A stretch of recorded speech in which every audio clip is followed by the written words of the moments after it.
Yo, what up, Ungors? It's Bray Shaman Tay up in this mud. I think I do that again when in the next clip, but I thought I'd do it at the beginning just to show you my completed gore for the for my Beastman army. And what we're doing in this video is we're highlighting the skin, we're highlighting the horns just a little bit, and highlighting the bone, and then oh yeah, trying out the new Tamiya red, clear red. Looks so awesome on the axe. So I figure my Beastman army to be like traipsing around the forests, like the dark forests around Middenheim, because they were former Middenheim troopers, which is why they're wearing the blue that got mutated into Beastmen.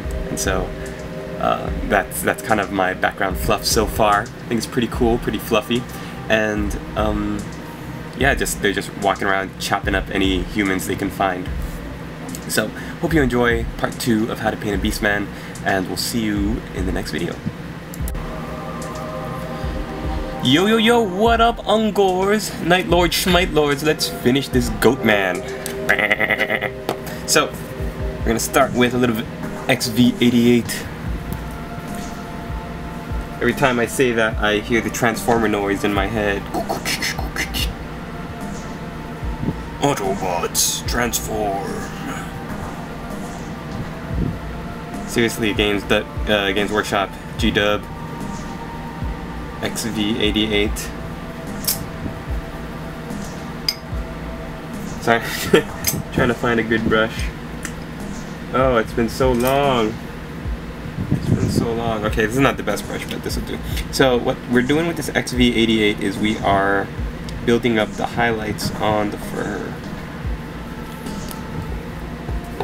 Otherwise, you just have a very orangey brown kind of look, and we want to give it just a little bit of contrast. So the XV88 has a little bit of a yellowish tinge to it, which is going to be cool. It's going to make our gore look very dirty looking.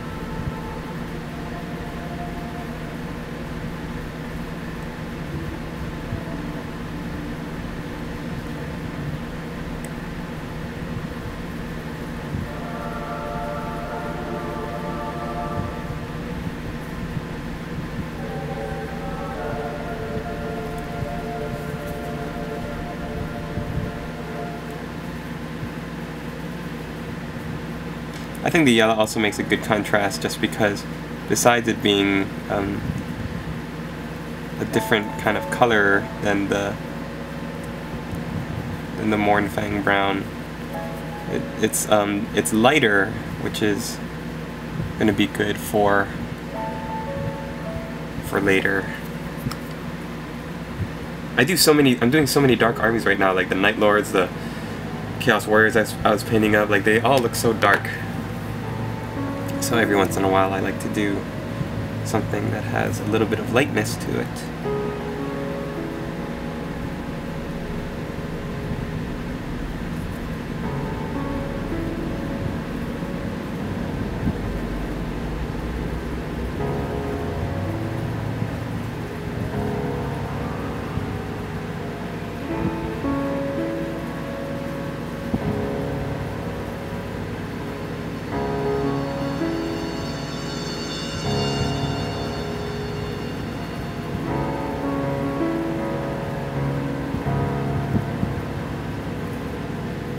You're actually giving it a kind of a dirty blonde color.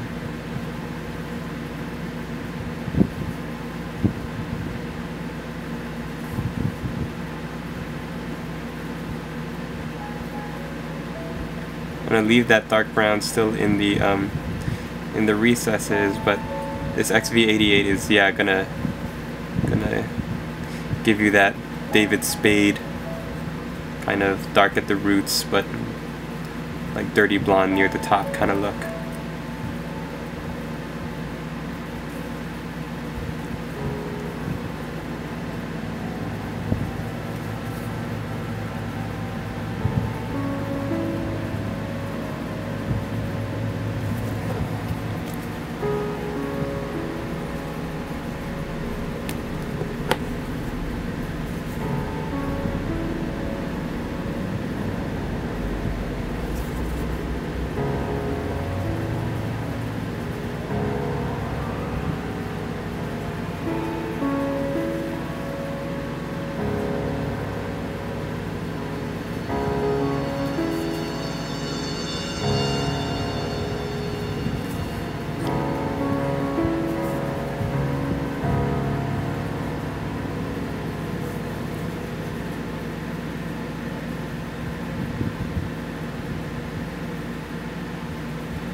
Right?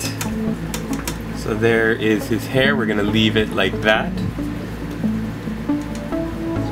Very surfer dude blonde. Whoa, man. Surf's up, dude. Let's go change some waves, bro. Alright, so now we're going to move on to highlighting up the skin, and we are going to do that first by going back over with the color that we just washed, which is Cadian Flesh Tone. And this you don't really have to do too much of. You're just going to be picking out the raised areas.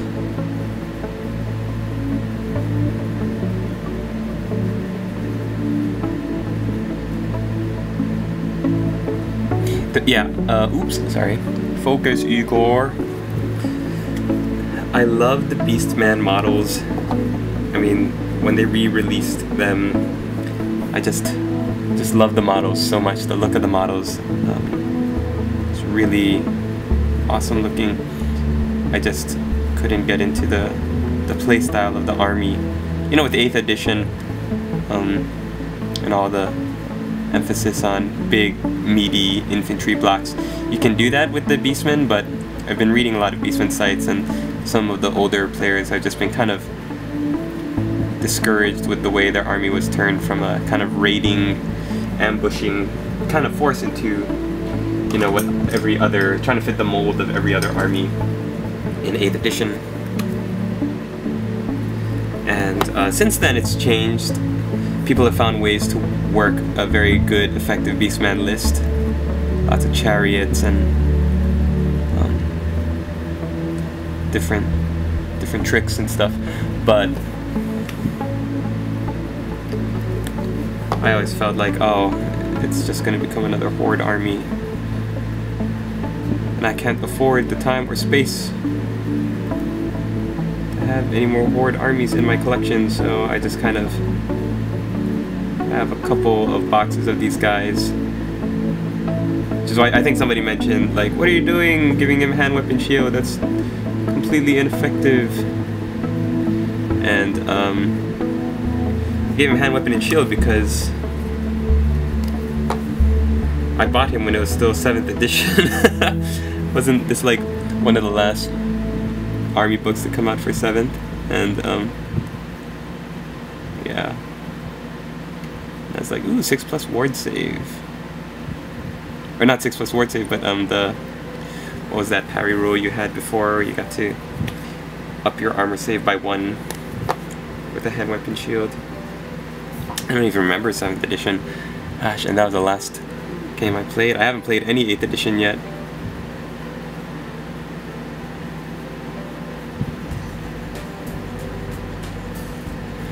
It's been out for like how many years? I just haven't had the time to get down to my club.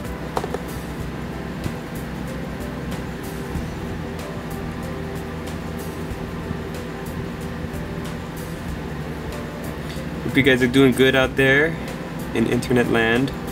Today, Monday, June 11th? Is it 11th or 12th?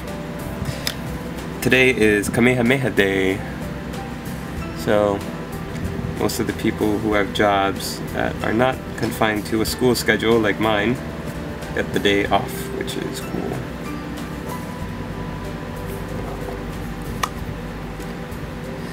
So my lady friend is at the beach in the sun, and she called me up and she was like, hey, do you want to go to the beach with me and some girlfriends of mine? And I was like, woman, are you crazy? I gotta film this Beastman tutorial, son.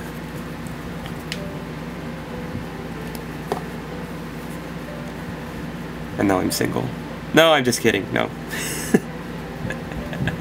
She totally loves and supports my hobby.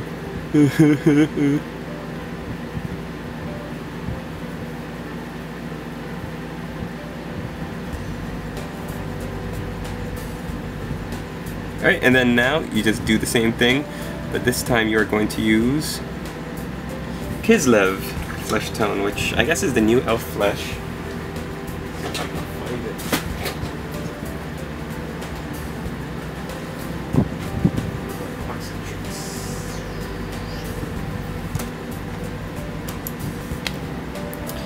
Kislev Flesh, here we go. And some of you might have seen the color in the new range called Gor Flesh, and might be wondering if that might be a viable alternative. And I would say yeah, if you want. You're just going to notice with that, Gor Flesh has a little bit more yellow in it. Yellow-orange. So you're going to end up having this very inhuman kind of look to it. It's going to look like it's not human. What my goal is with my Beastmen is that I want them to look like they were formerly human and then mutated by Tzeentch into these creatures. So I'm trying to give them as much of a human warm skin tone as possible, rather than making them, you know, like gray skinned, or giving the skin like dark pale, or I mean dark colors and tones to them. So yeah, it's like, it's up to you. To each Beastman his own.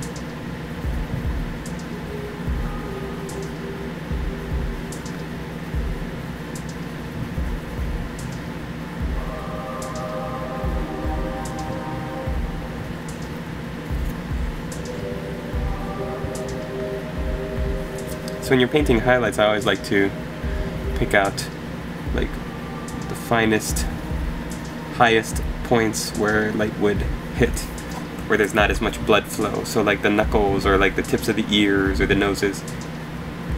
Less blood flow means less color, so the skin is going to look paler.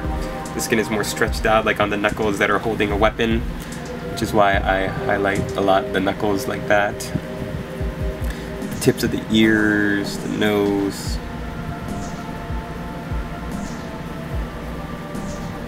The lip, the curl of the lip.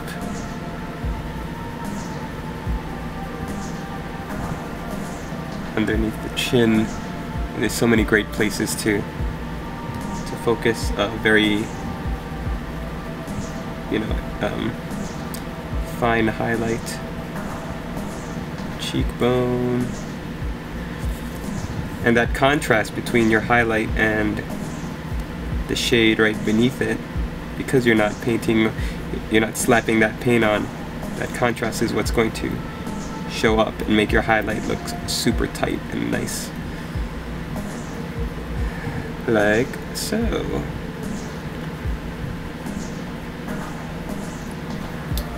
Okay, so now the skin and the fur is done. We're going to touch up a little bit of the metallics. And starting with the gold, we're actually going to turn the color down and make it more of a brass.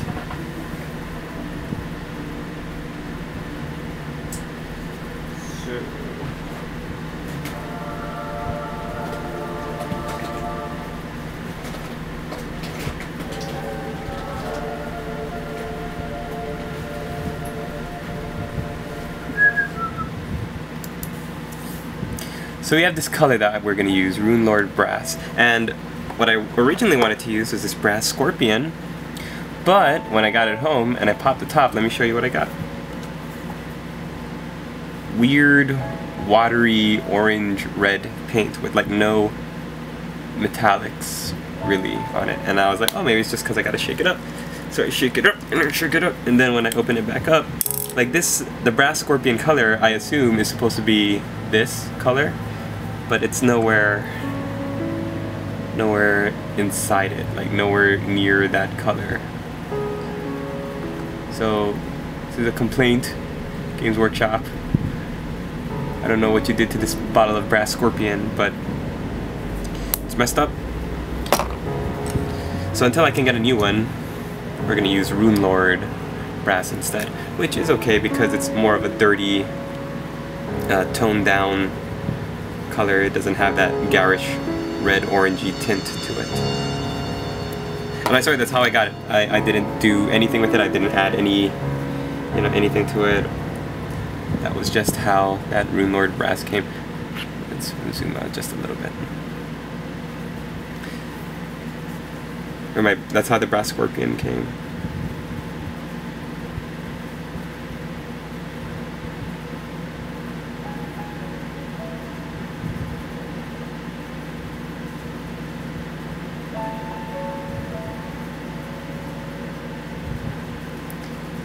Okay, so there is your brass.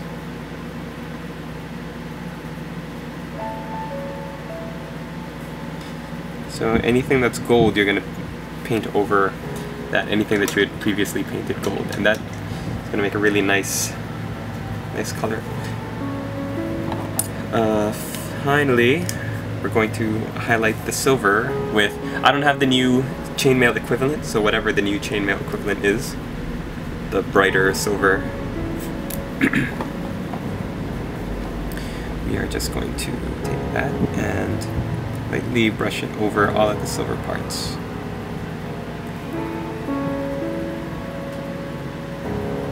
So we're bringing up that shine that was there before. Try not to make obvious paint strokes. You don't really want to see the paint strokes. You want to kind of blend all the colors into each other. And when you get to something like the axe, stick to the edges and just edge highlight the edges of the axe.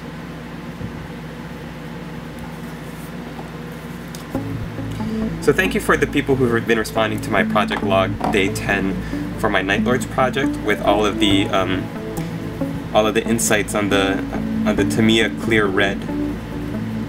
I know that, like I said, Girl Painting had done a video on it. I'm gonna check out some of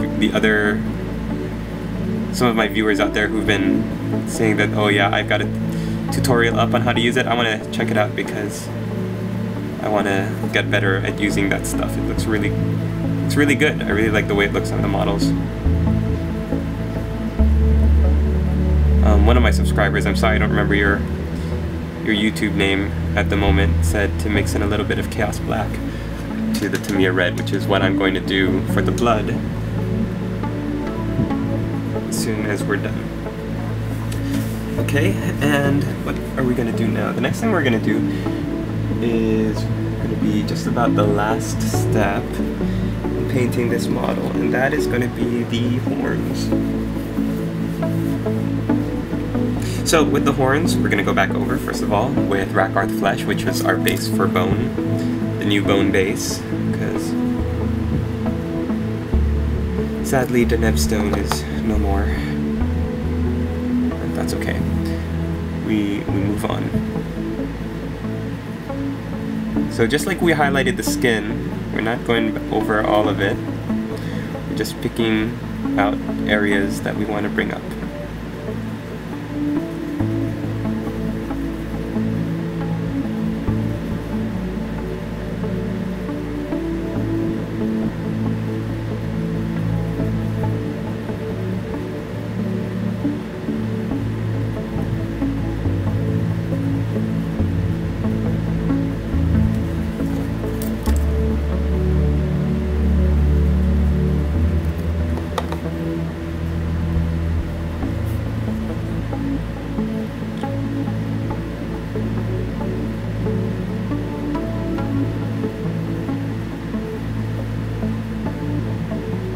I always find like stuff like skulls and, you know, loose bones to be really easy to paint when compared to horns. Horns are always, like, I have a hard time with horns. And I'll show you why in just a second when I'm done painting the skull.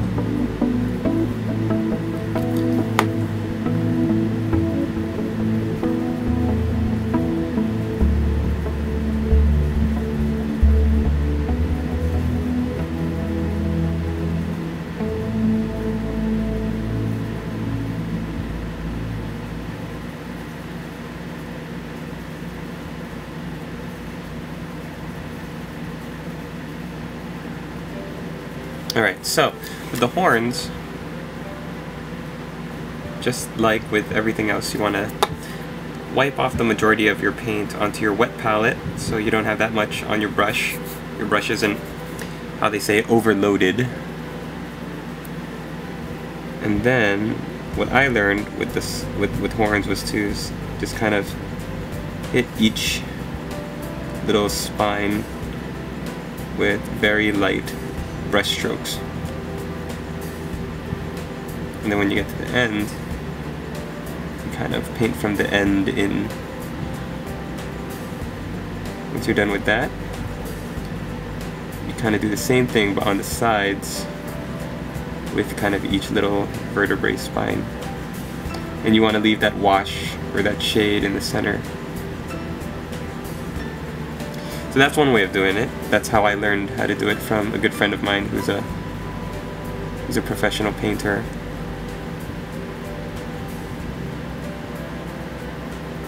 And now let me show you the Warboss Super Lazy expedited version, which doesn't look as good. You just take your brush, put the color onto the end of it, very end of it, and then you find the right angle that won't wipe off all the paint, and then you just kind of dry brush the bone color on like this. There's a lot more room to make mistakes because if your paint gets into the middle area where the wash is dried, then it's going to look dusty and cloudy, and then you might have to reapply the wash. But it always, to me, I feel like it takes a lot less time. See, look, I just kind of messed it up because I went from a different angle than I should have, and then what happens is you get that highlight color into the recesses, which is bad news bears. But that's easily fixable if you want to just take your Agrax Earth shade and go back in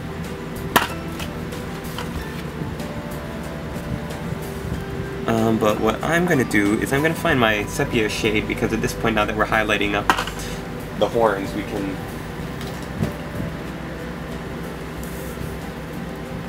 can start to use the lighter highlight rather than the lighter shade to color.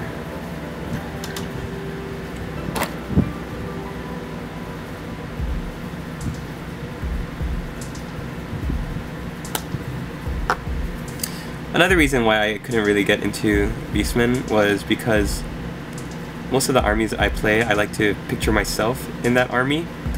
Like, when I first started calling myself Warboss Tay, I was like just imagining how awesome it would be to be riding around in a chariot, or like stomping across the field with a gang of black orcs, or, you know, stuff like that. Like, fun stuff. Riding a dragon if you're an elf, or, you know, marching at the head of a horde of chaos warriors. It's cool and it's epic, and it's, you know, it's us getting to live out our little childhood fantasies and stuff, and play army men on like a huge scale. I can never find myself getting into the Beastmen. They're like so alien to me. Anyways, alright, so we're gonna try the blood technique of mixing some X27 clear red and either Abaddon black or Chaos black. I hear you mix just a little bit and then kind of paint it on as dried blood. It's just so cool. This is the first time I'm trying it. Really excited.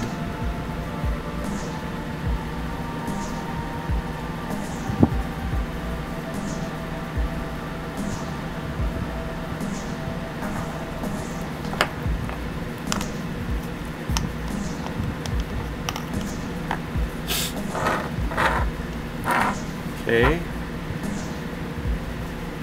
It's a little too dark. I probably put too much Chaos Black in. But, like, just give me a second and wipe off some of this paint.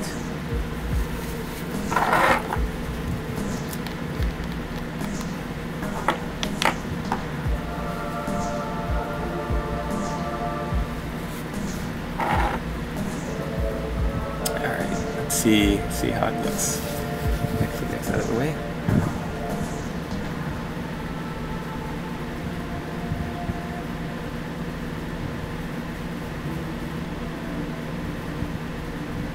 Oh, I heard another good method is flicking your brush. Like if you have a toothbrush or a brush with shorter stems, and then flicking like this, boop, boop. But as you can see on my brush, it doesn't really work, so I'm just gonna dab, or what's this word? Try this out. Stipple. Ooh, creepy.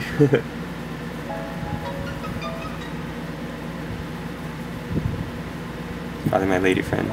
Hope you're enjoying your Warhammer painting. Ooh.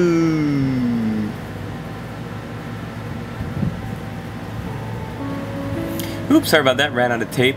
Anyways, oh, look at that. That is something special. That is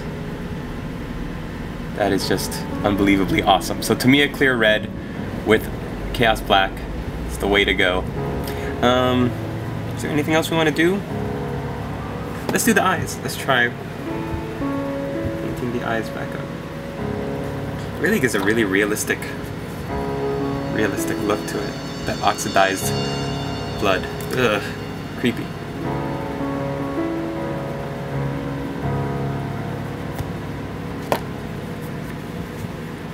For all you corn players out there, world eaters or warriors of chaos with mark of corn, Tamiya clear red with chaos black. It's the way to go.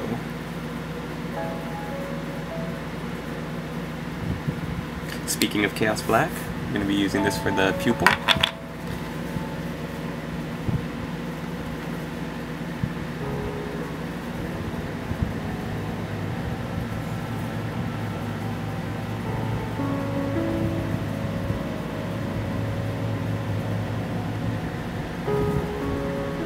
Sorry, it's so hard to find where the perfect focus is when you're painting stuff like eyeballs. Your stupid camera doesn't have an autofocus lens.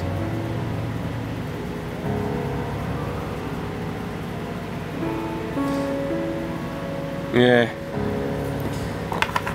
So I'm so sorry. It's hard to hold at a good angle and keep it in focus with the camera. So I'm just going to. You've seen how kind of I hold it. I'm just going to get in and paint this downward slash for the eyeball pupil.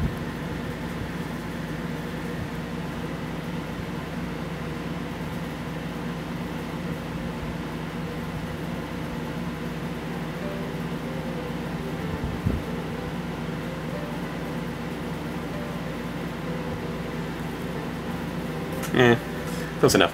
Okay, I'm gonna base this guy and we'll wrap up in just a second. Alright players, and there you have it. My finished Beastman for the Warhammer Fantasy Battles Beastman army. And he's a Gor, which means he's a regular trooper, line trooper. They also have Ungors, which are smaller and weaker, and Vestigors, which are bigger and badder, but this is basically, you can even copy most of the same techniques across the board, like for the fur, for the skin, and you just have it on different models. But if you guys liked it, if you want a different color for the cloth, then you could definitely do that. I kind of like the blue. It contrasts nicely with the pale skin, and it also fits into a nice former Middenheim human army that got mutated into Beastmen. And also the Tamiya clear red Gor effect on the axe. I love that. I love how it dried and looks very sticky and glossy still. And definitely I'm going to keep experimenting with that because that is fantastic. So thanks for watching everybody. Hope you enjoyed the video and we'll see you in the next one.